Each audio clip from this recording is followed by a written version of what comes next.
You recording? And let me know when you stream.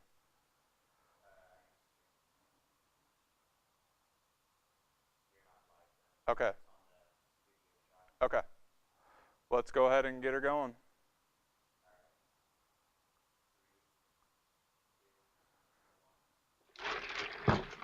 All right. We are live here for week 5 of Prep Huddle Live here on StrivSports.com.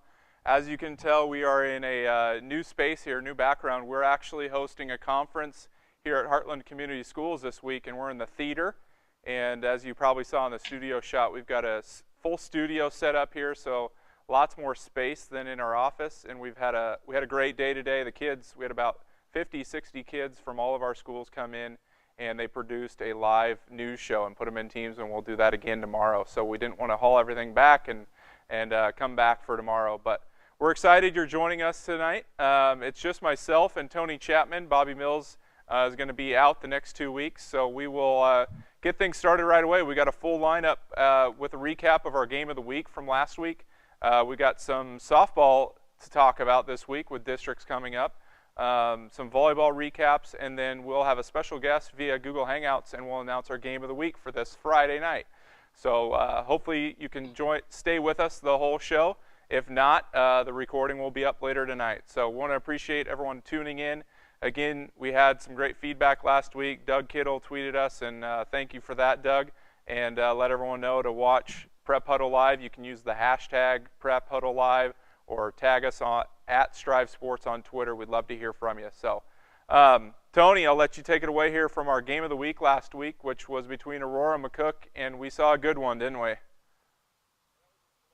Yeah, that was above average football, I would say. Wouldn't you, Taylor? It was pretty fun, and we had an awesome time. I mean, how cool was it? We had video on the site of Jake Kittle's 2-yard pass to Austin Allen that brought the Huskies within one at 19-18 with, like I said, about 20 seconds left, and then Jake Kittle, they run a little sprint out pass, and he hits Trey Cox for the game-winning 2-point conversion. And you know how Randy Hubert is. He didn't kick an extra point all night, and he picked the right time to get his 2-point conversion, which got him the win. But this was just a really fun game that it about lulled you to sleep. You know, McCook was up 7-0 at halftime, and Aurora kind of knocked on the door the whole first half, got inside the 5-yard line once and fumbled, and lost it on downs, and was in McCook's half of the field almost the whole first half and nothing to show for it.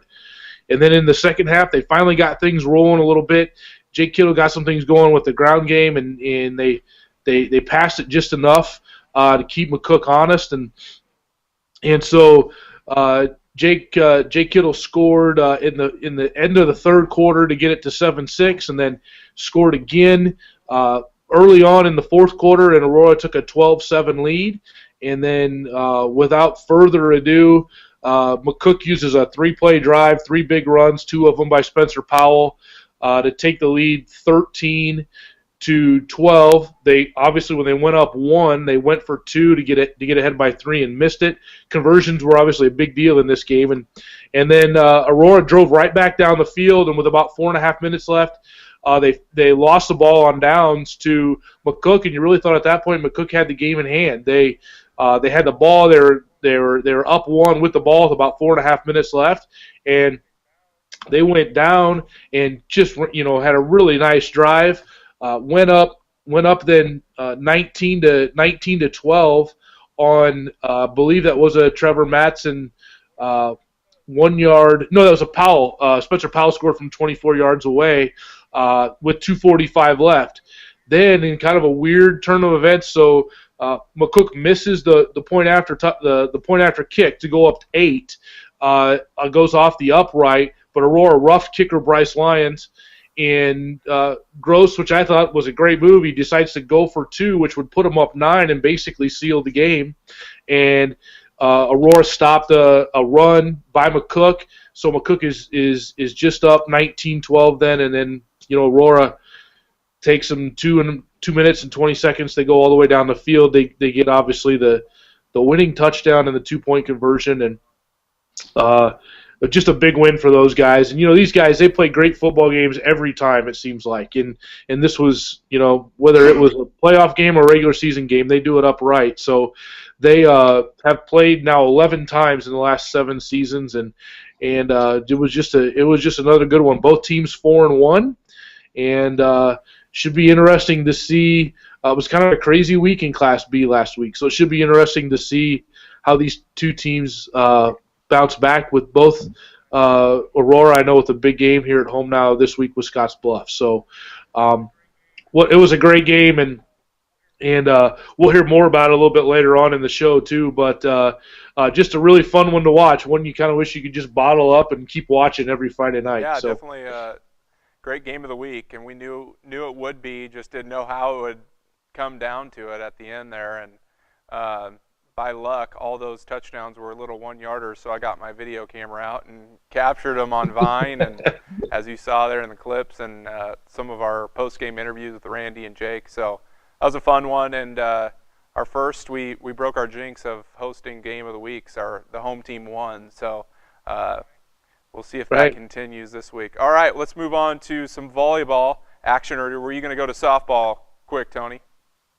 I just wanted to do softball really quick. We have 4 teams that are ranked in the state rankings, and we will be starting district play already next Thursday for softball, and then the state tournament then will be the following week. So we hope to maybe ramp up and do hopefully a little bit more softball coverage here in the next 2 weeks. But just kind of the rankings, and it always seems to hit on bad timing. The rankings will actually come out tomorrow again. But as of the last rankings in the World Herald, we had Millard West 4th in Class A, and then in Class B we have Grand Island Northwest, who is 9-2 as of the rankings last week. Both of them and York are ranked 8th and 9th, and I believe that conference tournament might be this weekend as well. So that'll be something to watch. The Central 10 Conference tournament this week, and then in Class C, Wilbur Claytonia is 11-4 as of last week. They're ranked 8th in Class C. So we'll be excited to kind of watch our schools move on here as we get kind of in the last 2-3 weeks of the season moving forward there. So.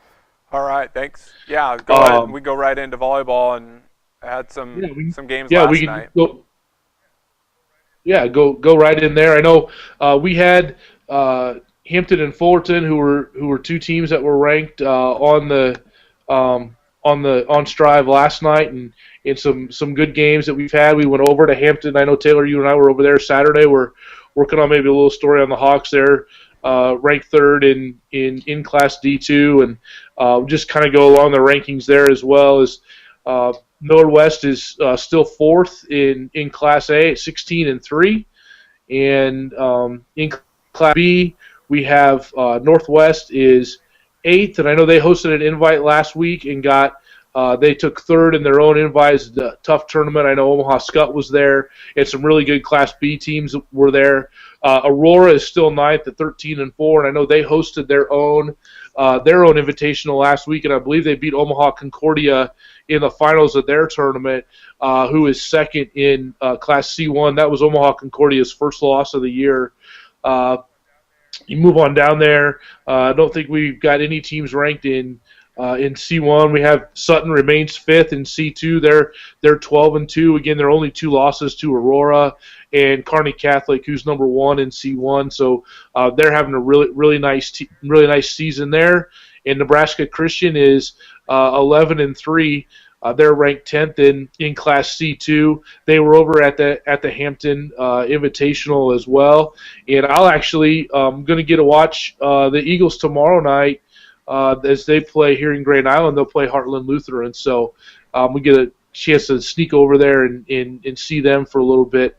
Creighton is still 8th. They're up from 10th at 9-2 in Class D1. And then, as we mentioned, Hampton is 3rd in Class D2, and Johnson Brock is 5th. And I know, talking to Coach Torzen on Saturday, Hampton and Johnson Brock are in the same district, so one of those 2 teams will probably have to wild card their way to state if they were able to do it. So A lot of fun volleyball action going on. It gets really crazy trying to keep up with all the volleyball that goes on Tuesdays and Thursdays, and then usually they're playing 3 games on Saturday or 2 at least at minimum. And so, but we're into the heart of the season there, and kind of conference action will kind of heat up here in about 2 weeks, and we'll be districts early November.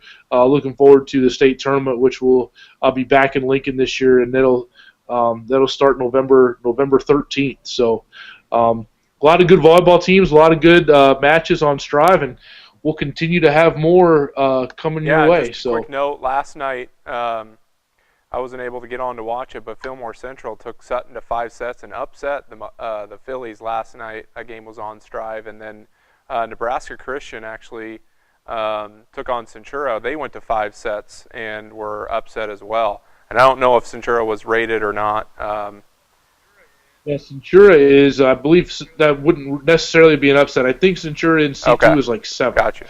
So, a good one you would expect, I guess, a 5-setter between 2 ranked teams there. So, I'm excited to kind of see Nebraska Christian play tomorrow night as well, so it should be fun. All right. Thanks, Tony, for the volleyball roundup and kind of talking over some scores. Let's move on. I know you've got another host, and we don't have Bobby to help you here, so grab a glass of water and hopefully you can get through this. Let's talk about Friday night and some of the previews that you want to highlight here of some games happening this week. Sure. Take a sip of my Diet Coke here, I guess, maybe. But, we've got, gosh, I'm just counting them, and they're one after another. It's getting, as you said, we're heading into crunch time as far as high school football season goes. You got A is kind of in district play already. The games in Class B this week will be their last non-district games of the year, so we'll get into district play next week, and then kind of the same goes for C1, C2, and then the 8-man. We're kind of right into the beginnings of district play as far as that goes, and just a lot of great matchups going on. So some ones that you can watch on Striv.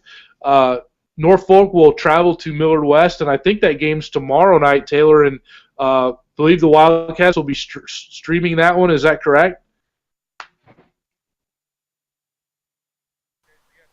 Okay, so tomorrow night you'll be able to watch Millard West, and just kind of an interesting, just to kind of give you an idea about Millard West. We know pretty much in Class A you've got Omaha North, who's just been dominating the competition, and you have Millard North, who are both 5-0. They're the only undefeated teams.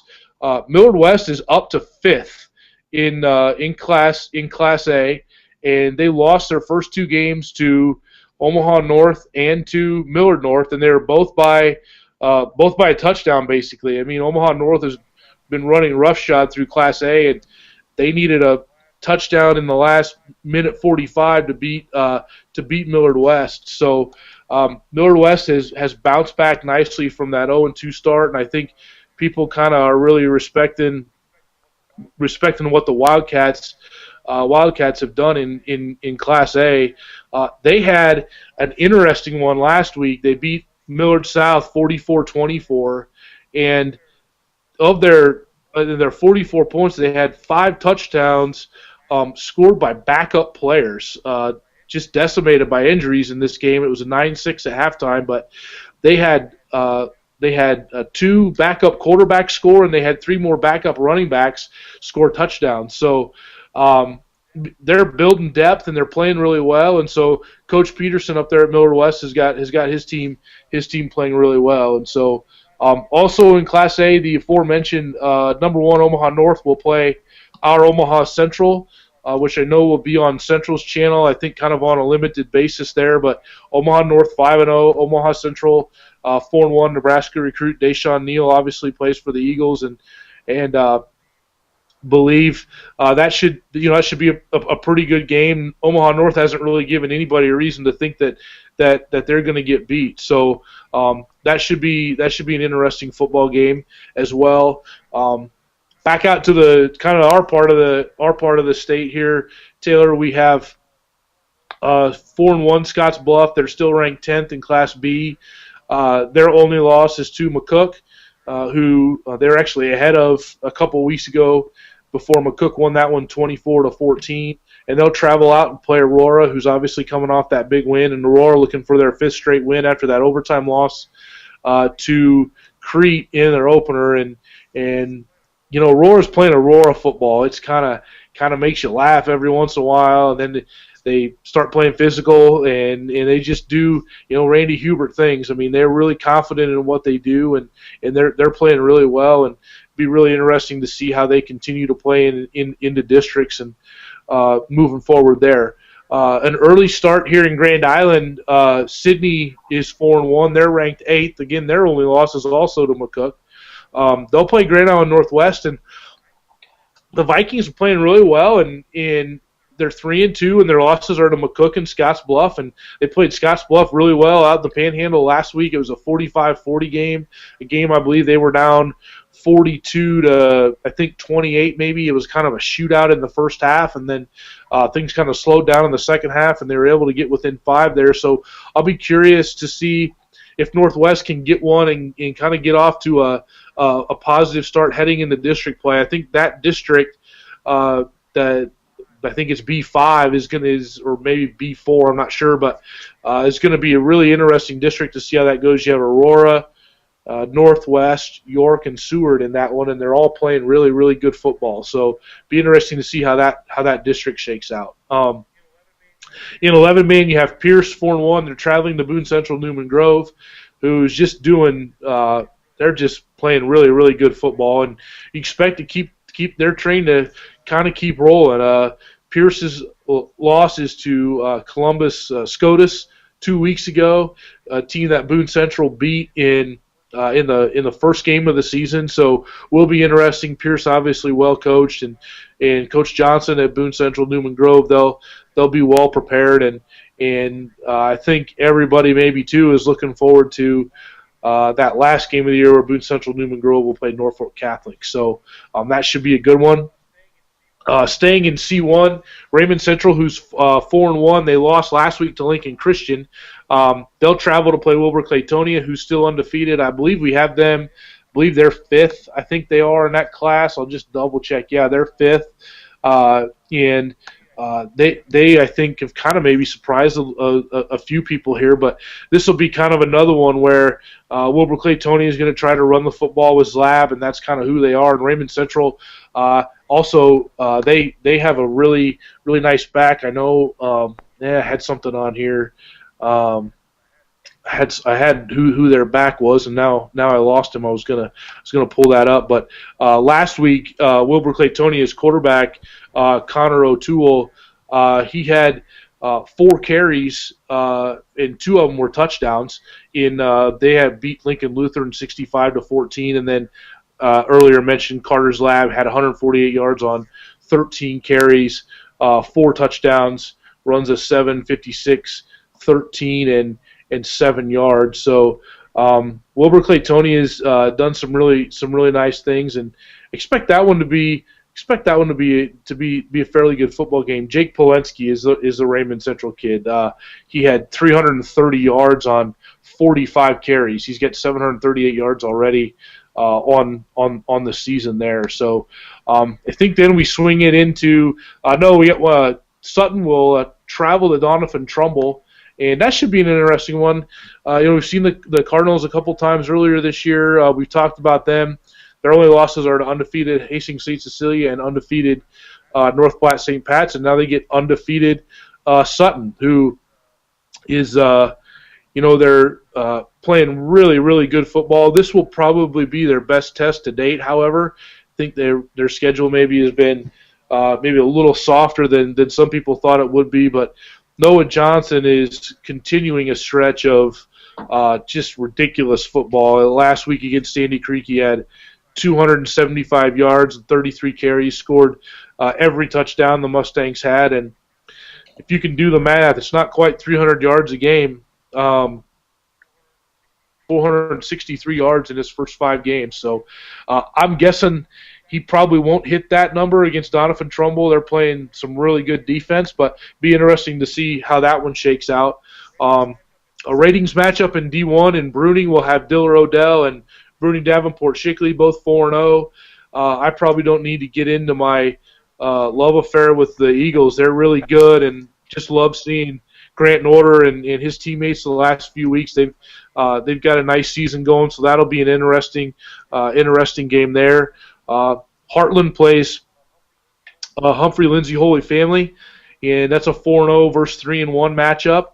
And Heartland, is rolling and just running the football like nobody's business. I know they're pretty happy about how they're playing over there in Henderson, Taylor. So it should be an interesting game up there. That's always a cool place. That football field in Humphrey is really neat for a little 8-man town. It's a really neat place to go play football. I had a chance to do that one time, and it's a really, really fun place there. And then Nebraska Christian, whose only loss is to Heartland, will travel to Howells Dodge, and that should be another good football game as well. I mean, really good football in that district there in D1. You've got Humphrey Lindsay Holy Family and Nebraska Christian and Howells Dodge and Clarkson Leigh and Fullerton, and so just a lot of really good football teams who didn't really lose any non-district games, and now they've got to sit there and kind of beat themselves up for the next 4 weeks before the playoffs hit. So we're hitting that time of year where I think we're supposed to get a little cooler weather on Friday night, so looking forward to that, and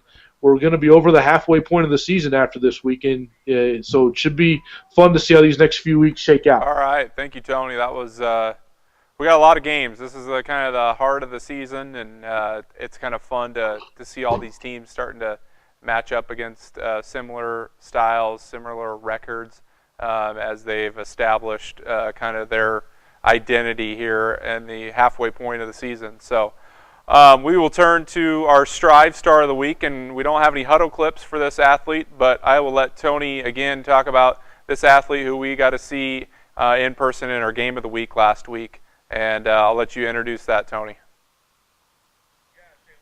Yeah, Taylor, our Star of the Week is from our Game of the Week last week. You and I battled back and forth on who this should be. We had a lot of good performances from Striv athletes last week, but we're going to go with Jake Kittle, who ran for 160 yards on 32 carries, was 20 for 36 passing for 227 yards, as we already talked about Aurora beating third-ranked McCook 20-19. So he ran for 2 touchdowns and then threw for the game winner to Austin Allen with 20 seconds left, and that was just a really fun football game.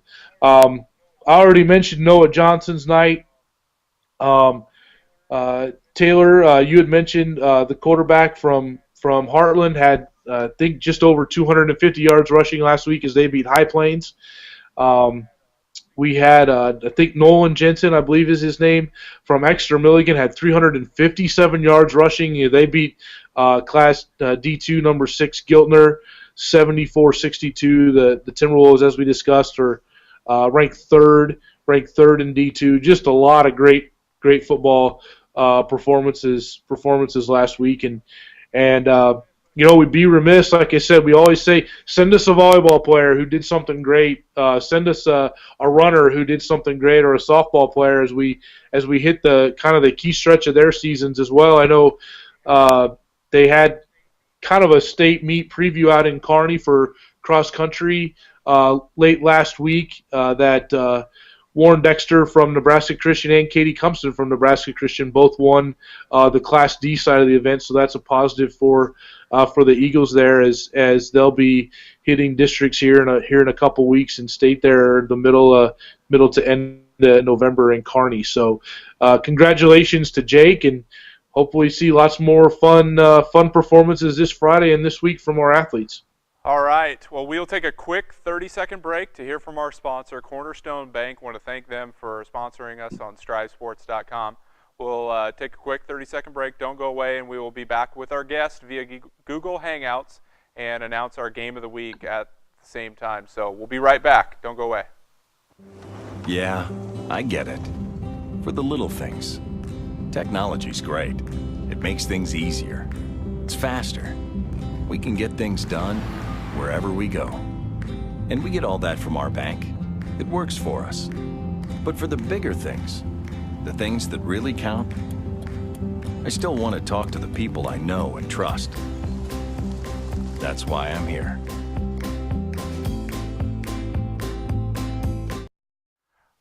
All right, we are back here and ready to announce our game of the week this week. And Tony, I'll let you go ahead and let everyone know where we'll be headed on Friday night. Yeah, so we're excited to get back into the 8-man ranks on Friday night, and we'll be traveling over to Fullerton as the Warriors, who are 4-0. Will take on Clarkson Leigh, who is 3-1, and last week they were 3-0, but they lost their first game of the season to Howells Dodge last week. And we're joined tonight via Google Hangout by Fullerton football coach Ryan Haughton. And Coach, thanks for hanging out with us here for a couple minutes. You bet. Thanks for having me.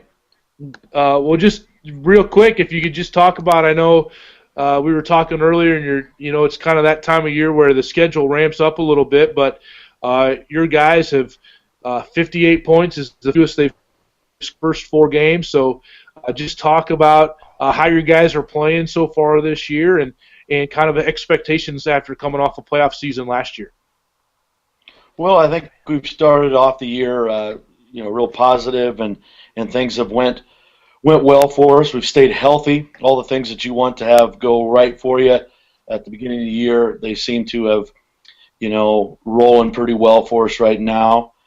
Some of our young guys that stepped up this year and had to take on some starting roles that maybe in the past hadn't got a lot of playing time have really blossomed here in the non-conference part of the district. And we're really pleased with some of the progress of some of those young players. We've got some freshmen that are getting some good snaps for us, some sophomores, and they've really come along in a hurry. Good. I guess talk about maybe some of your leaders. I know we talked earlier. I always laugh and remember reading last year when you guys played in the playoffs, you called Garrett Sondrup the Jim Thorpe of Fullerton football, and I know he's doing good things for you again this year. 49 carries, 578 yards, and he scored 13 times already in 4 games. I guess talk about how Garrett has taken a leadership role for your team, and then maybe some of your other guys who are playing well for you. Well, Garrett, I made that comment last year because he can do a lot of things. I mean, he long snaps for us on punts, and he even kicks off. But he is a great leader, and he leads by example. He's been one of those kids that have just lived in the weight room his whole career. He's been to a tremendous amount of camps. He takes a lot of pride in the things that he does and how he goes about it, and he's a good role model for those younger kids to follow. But he's having a tremendous year. He's had some big plays, but he's had some games where he's not only contributed well on offense, but he's had some great special teams scores, 5 kickoff returns already, and kickoff and punt returns, and played really good on defense. But our offensive line is playing real well. Our defensive line, those guys have been kind of a cornerstone for us also, kind of led there by Gage Horick. Seth Witovic is another captain for us, senior, and those guys really set the table for us, and they played a lot of snaps for us over the years.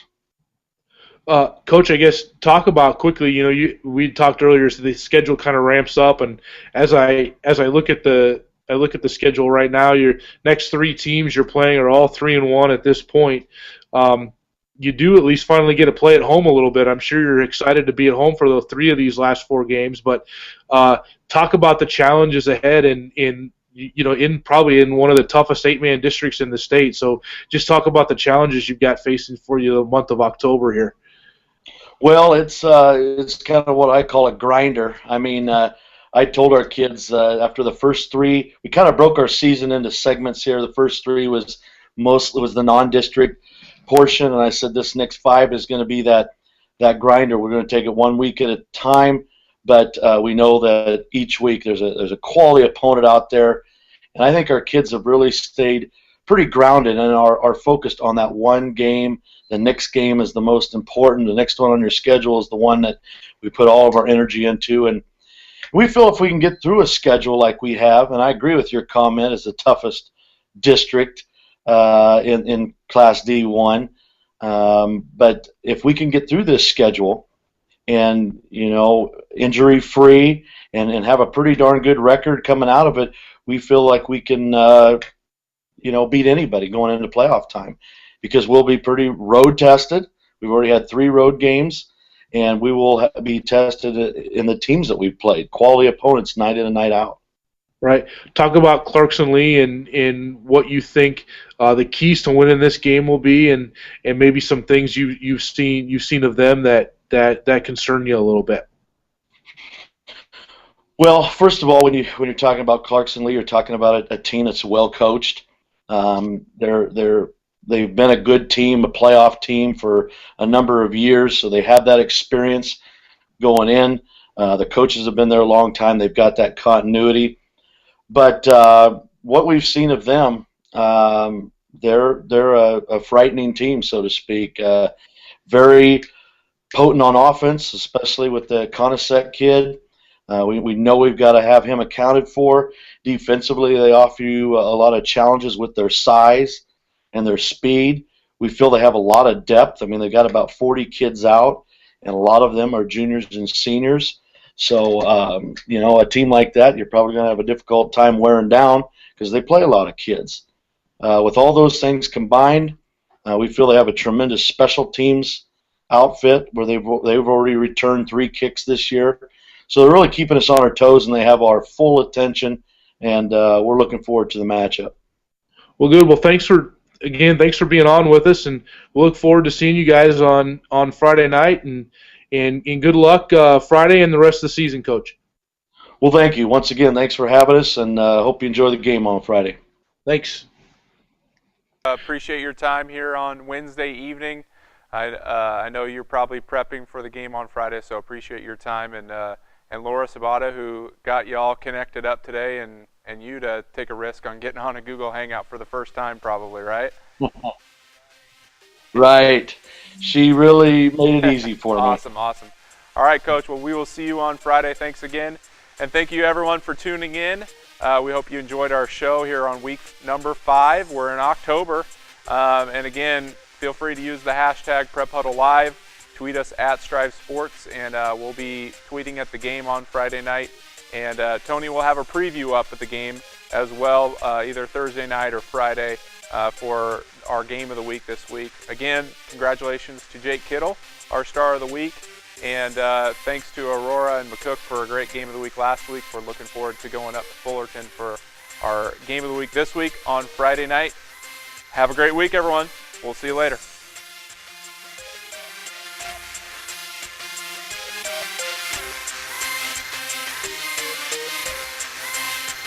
All right, thanks, guys.